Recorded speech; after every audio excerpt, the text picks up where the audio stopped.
Welcome to The Upgrade Wizard, a Sims 4 speed build series by Frimlin. Today on The Upgrade Wizard, Birdsong Cottage is a cheerful 20,000 simoleon starter home, built using only items from the season's expansion pack. Let's double the budget and add items from the Laundry Day stuff pack. In my game I like having under 20,000 simoleon starter homes for my Sims to start out in. Of course I also like more luxurious and expensive builds as well for them to aim for as they develop more in their careers. But I also like having a range of different homes in between those two extremes so that I can kind of upgrade as they go along. Before I had my YouTube channel I used to build just for the Sims 4 gallery.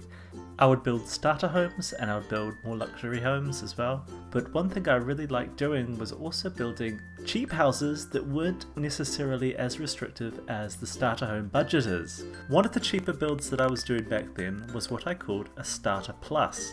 Now I used this as a hashtag so that people would be able to find these cheaper builds easier, and in fact I also use sometimes the exact price of the build. Well, rounded up basically. So if, for example, the house is around 38,000, I will sometimes use the hashtag 40k. I always hope that this would make it easier for people to find my homes. I don't know if people actually use those hashtags, probably not, but I've always liked making these cheaper houses that weren't quite as cheap as the starter home budget. Now you know that I like building restricted pack builds. I also like doing restricted budget builds, so with this The Upgrade Wizard series, I'm intending to bring you a range of different builds where I take generally a starter home and add more budget to it. As well as increasing the budget, I also want to increase the amount of packs that I use. So for example in this house, I'm starting with a starter home that I made about a week ago that was around 18,500 simoleons, so just under the starter budget. I'm doubling the budget that I could use, so I could use up to 40,000. And I'm also increasing the amount of packs that I'm using. So this one was built using only the season's expansion pack. Now I'm adding items from the Laundry Day stuff pack. And I'll do basically a different budget and pack combination with each new episode in this series. Sometimes I'll add a lot more budget, sometimes I'll add a lot more packs as well, so it won't always be just 1 or 2 packs or under 40,000 or something like that. Sometimes we might actually end up with a really luxurious big property using lots of different packs. We'll see. I do prefer making restricted pack builds though, as you know, so that's probably what I'm going to continue doing in this series. I started my YouTube channel because I wanted a place where I could showcase my builds and not just do only builds for the gallery. But along the way I started doing a Let's Play series and then another one and then another one. So I thought, why can't I do like a series but for speed builds? So that is what this is. And I did try once to start a series. Basically I was taking old builds that I'd done before and renovating them. But I just didn't continue with the series. So I thought, hey, it's been a while, why don't I start a new build series?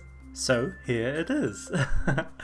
I also want to talk about the build as well, like I do in a normal speed build, but since this is the first episode in this new build series, I just thought it would be nice to do a little introduction.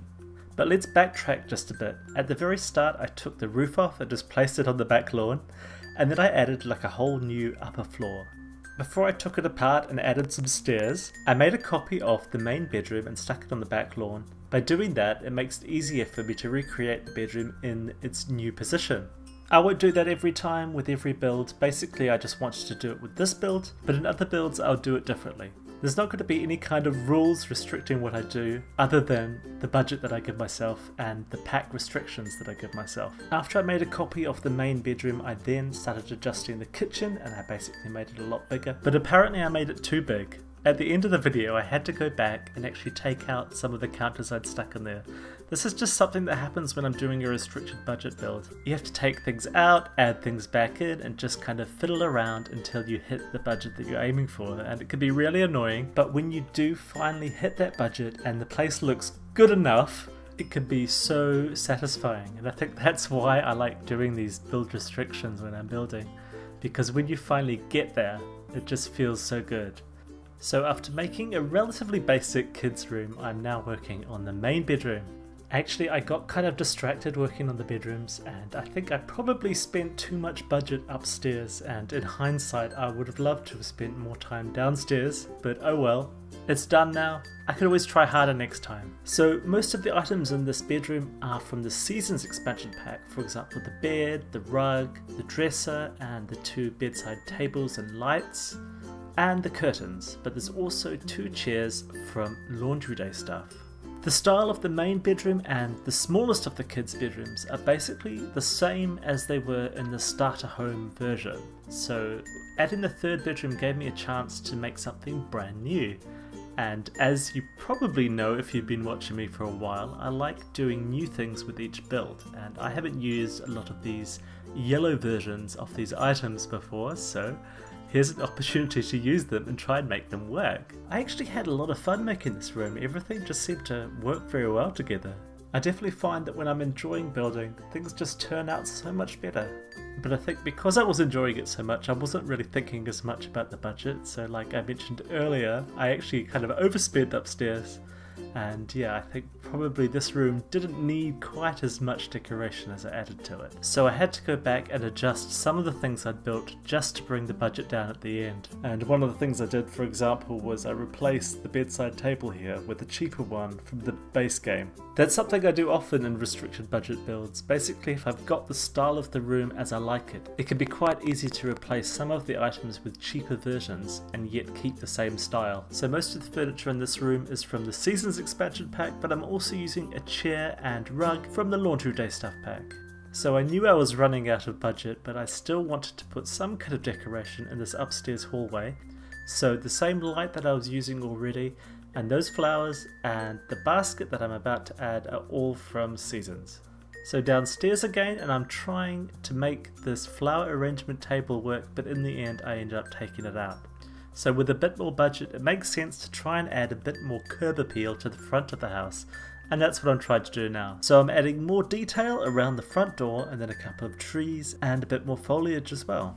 It actually is really hard adding curb appeal to a restricted budget build, especially like a starter home. But it's so important to make sure that the front of the house looks good, because otherwise someone might not click on it when they're browsing through new items in the gallery. No one wants to click on a house that looks like a box. And at the same time, it's also very easy to go too much in the other direction. So you end up with houses that look really nice from the front and get lots of clicks and even downloads in the gallery, but actually inside they're really very basic. Getting the right balance can be very difficult. I don't know if it's an art or a science, but it's definitely not easy. Sometimes I like to think I get it right, but it's very hit and miss, and I've definitely made my fair share of duds. And they sit in the gallery for ages with hardly any downloads. But speaking about the gallery, if you want to download this house, or indeed the starter house that I originally started with, just search for my name, Frimlin, and you'll find both these builds and more. So the showcase is about to begin, and I'm going to leave you with that, but I just want to say thank you so much for watching. I really appreciate it, and I hope that you like the series and that you'll come back to watch another episode sometime soon. Please consider leaving a like and a comment below. I always reply. Until next time, take care and goodbye.